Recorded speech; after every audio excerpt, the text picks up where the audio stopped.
Welcome back. You're listening to Get Real, and I'm your host, Bob Gallagher. Joining me in studio today, we have Alex Lampropoulos with Ross Mortgage. Welcome to the show, Alex. Thank you, Bob. And Justin Melo's joining us. Justin is with the Rogers Melo team at Lair Realty Partners in Chelmsford. Welcome to the show, Justin. Thank you for having me. So we asked you on the show today to kind of give us an update on what's going on in your marketplace, which is Greater Lowell and the surrounding areas. Why don't you tell us what's going on out there these days? So basically right now what's going on is we are definitely seeing an increase in properties that are listed on the market, especially from springtime. There is a huge difference. Really? Yeah, absolutely. So you're actually seeing an improvement in inventory, which... Yeah, it's a great improvement. It's great for buyers as well because there is a little bit more for them to choose from and, less activity on each listing for the buyers. Right, so it's not as crazy as it was. You're not seeing 30, 40, 50 people showing up to look at houses? You're seeing less of that, and you're seeing less of, I just saw it on the market last night. Why is it off the market the next morning?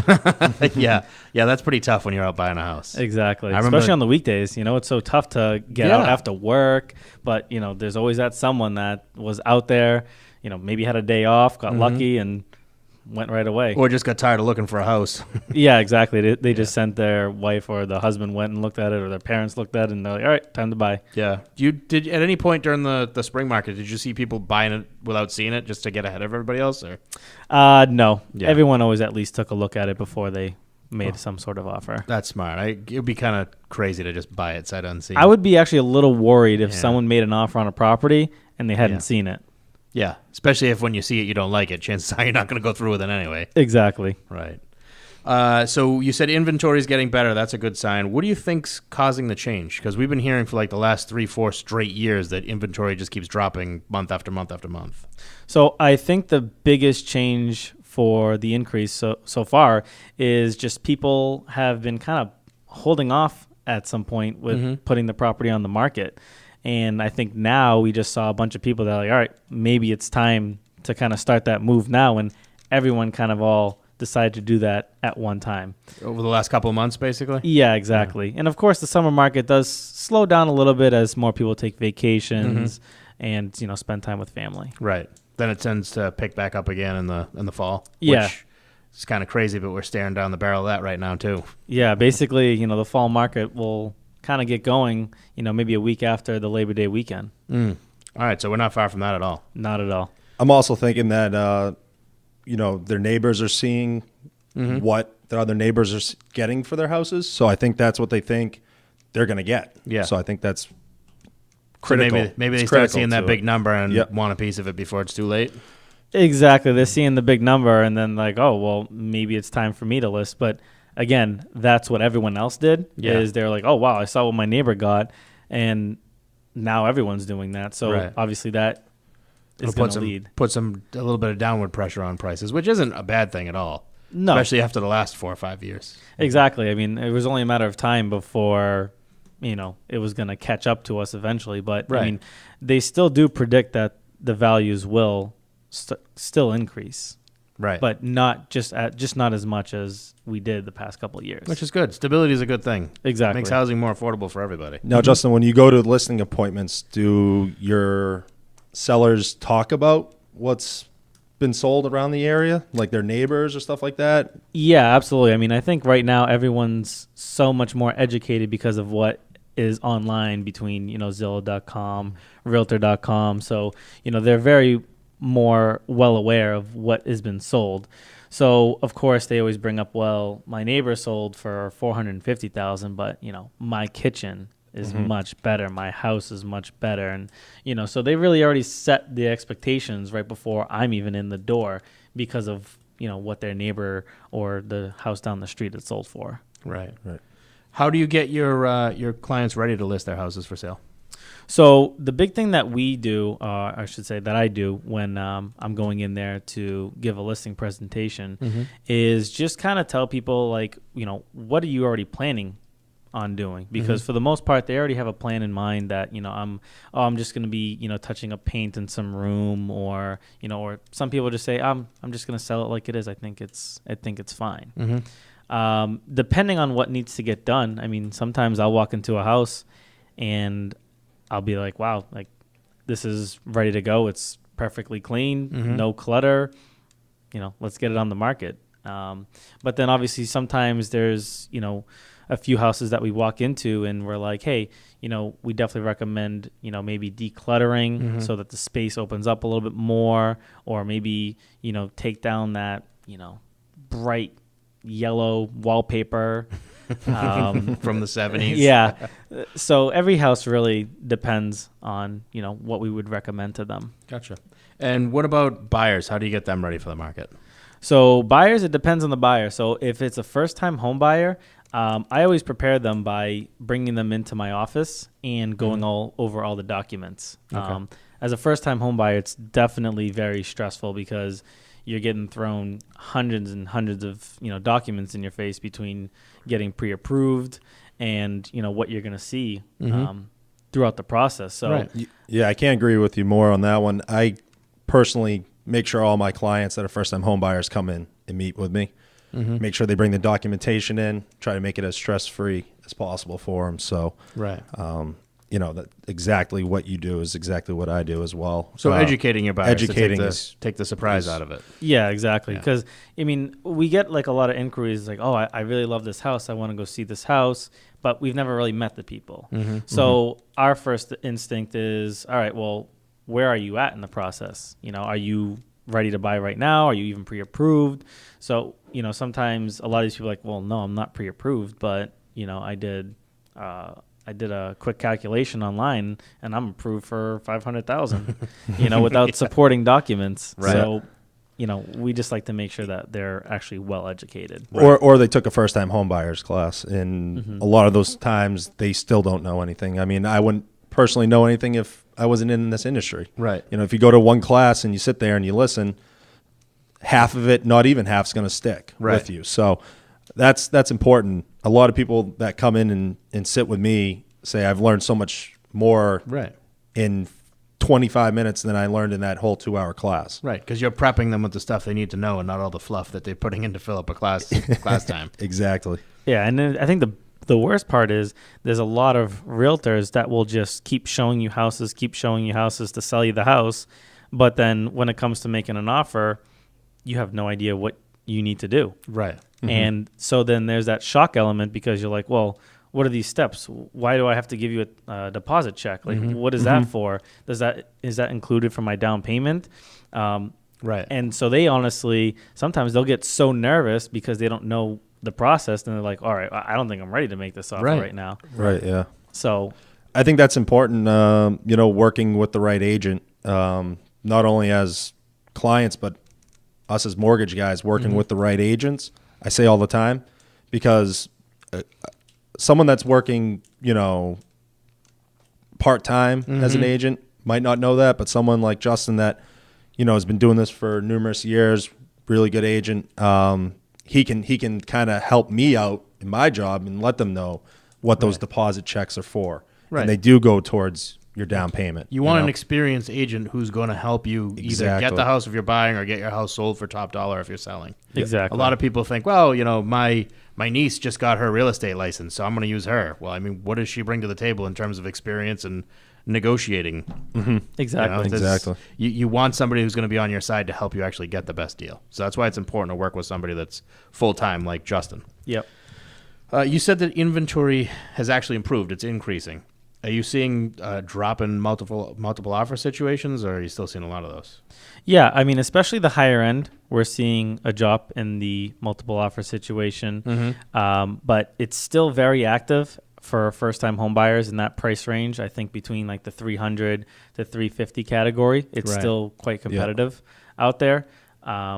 So I think obviously that's another reason why you need to be really educated as a first-time home buyer, because the market is changing in all different ways, which is good for everybody, I think, because I think with more inventory on the market, it's great for buyers because they'll have more to choose from.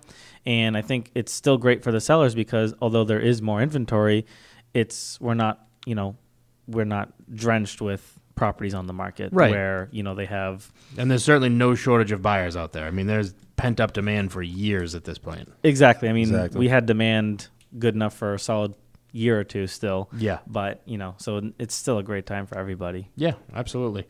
Let's talk a little bit about pricing strategy, because even though you're seeing more houses come on the market, some of them seem like they're lingering for more than they should be. Yeah, exactly. I mean, I think that's sometimes the expectations of what their neighbor sold for. And I think the main difference right now is, their neighbor sold for $450,000, and although they may think that their house is superior in some sort of way to their neighbors, their neighbor had also less competition when they were selling. So, what I've noticed right now, especially in the Chelmsford market, in the spring, between 400 to 500,000, there was maybe 2-3 homes. Right. To date, as I checked this morning, there's about 13 homes within that price range. So there's more options for people out there. And, the good quality house that is, perfect move-in ready condition is still there and, ripe for the picking. But, maybe if you tried to shoot for a little bit of a higher price because the market was going, crazy, you're not getting that anymore. Right. Those days are gone, at least for now, right? For now. Well, let's talk a little bit about the best place to buy for first-time buyers if they're looking to stretch their budget. So I think if you're looking to stretch your budget, especially in my area, I mean, I think Lowell is probably the best bang for your buck right now on the market. You can get into a good move-in ready home at around $300,000 For a single family? For a single family. What about for condos? For condos, it really depends on what you like. I mean, if you need that garage, then you're probably looking around like $250 to $260. But you can find a nice move-in ready condo without a garage, just a regular townhouse style for a little bit under $2. Oh wow! So there's definitely room for people to buy in Lowell. Absolutely. So a lot of people think if you don't have $300,000, you're not getting a house, but that's a good thing. There's still places like Lowell where you can buy something under $200,000. And the good thing is, for the city of Lowell, there's so many multifamilies, and a lot of first-time home buyers have flocked to those multifamilies, because maybe they want a little bit more space, but they can't afford in a single family. So they buy the multifamily, and one unit will sometimes cover their whole mortgage, or at least a good portion of it, and they can still save up to that, next house, the single family. Yeah, I've seen that a lot. I do a lot of business in Lowell as well. So I've seen that usually covers the, 2, or if you do a 3-family could cover your whole mortgage in Lowell. Yeah. 2 families probably cover about 2/3 of it. Now, are we starting to see first-time buyers buying multis again? Because for a while, with all the competition they had from investors and people looking to turn everything into condos, it was pretty tough to do. Are you starting to see that come back a little bit where people are able to buy them again? Oh, yeah, absolutely. I mean, I think from an investment standpoint, a lot of the multifamilies actually got too expensive where, for their purposes, it wasn't really making them any money. Right. So it's been a great time for the person who wants to live in the house and rent out the other unit. Because, you may be willing to pay a little bit more for your purpose, but you're still getting it at a great market value.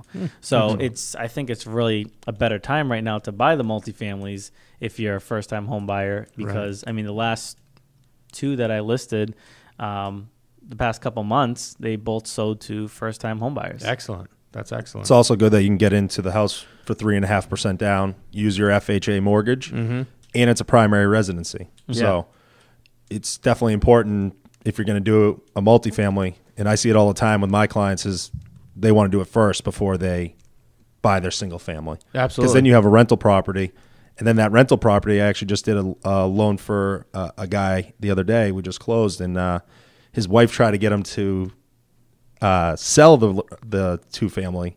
And I'm sitting there going, this is going to pay for not only, the 2 units are going to pay for not only that mortgage, because he bought it about 10, 15 years ago, but it's going to pay for his mortgage now on a single family. Right. So you're living, and someday that mortgage free. Yeah, someday that multi will have no mortgage on it either, so it's a great investment. Exactly. I know. And the funny thing is, I get that from people all the time that are moving from multifamilies to single families. Like, oh, I'm really thinking about selling.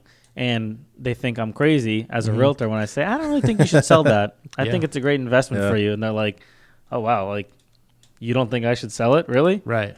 And I'm like, yeah, I mean, I think for what you want to do, everyone obviously is very different in what they want to accomplish. But some people are like, I really like the idea that I wasn't spending all my money on my mortgage and I could still save. And then they're like, oh, but maybe I should just cash out. And I'm like, well, you like that feeling. Buy a single family again, have both units rented out. You're going to have the same feeling. Right. Right. Imagine if the people who unloaded all their multis 7 or 8 years ago still had them today, and what the difference in equity would be. He'd be a very happy guy. Yeah, you don't usually lose on real estate as long as you're holding them long term. Exactly. Yeah. All right, we're getting down on time here, so I want to give out your contact information, Justin. Again, it's Justin Melo of the Rogers Melo team at Lair Realty Partners in Chelmsford. Justin covers Greater Lowell and the surrounding areas, and if you're looking to buy or sell, you can reach him at 978-758-5028. Again, it's 978-758-5028. And before, we got about a minute left. Can you give us some common mistakes to avoid for buyers and sellers? Yes, I think so for buyers, I think the most important thing is being able to have that sort of connection with your agent, and making sure that you can actually reach them when you need them. I think it's a lot where, especially with part-time agents, during the day, they're not able to be reached because they're working their other job, and they can only be reached at nights and, sometimes on weekends if they decide that they want to work on the weekends. Right. Whereas a full-time agent, we're always there. You can text me during the day, at night, on the weekend, and I'm going to answer you because that's my job. I'm on call. It's excellent. I'm a real estate agent. And then I think for sellers, I really wouldn't be picking my realtor based on the commission that they charge and the price that they give. Right. Because I could tell you're going to sell your house for $1 million. If that's what you want to hear, great. But if I can't actually produce that, then I'm not going to tell you that because, my reputation's a very big thing to me. And I want to set realistic expectations. I don't want to, shoot for the moon and then, fall down. Yeah. So go with the person who's telling you what you need to hear, not necessarily what you want to hear. Right. Absolutely. Great. I want to thank you for being on the show, Justin. I'm going to give out your contact info one more time. It's Justin Melo of the Rogers Melo team at Lair Realty, 978-758-5028. Thanks again for joining us. Thank you for having me. Alex, thank you as well. Thank you for having me. We're going to take a quick commercial break. We'll be back with more Get Real after this.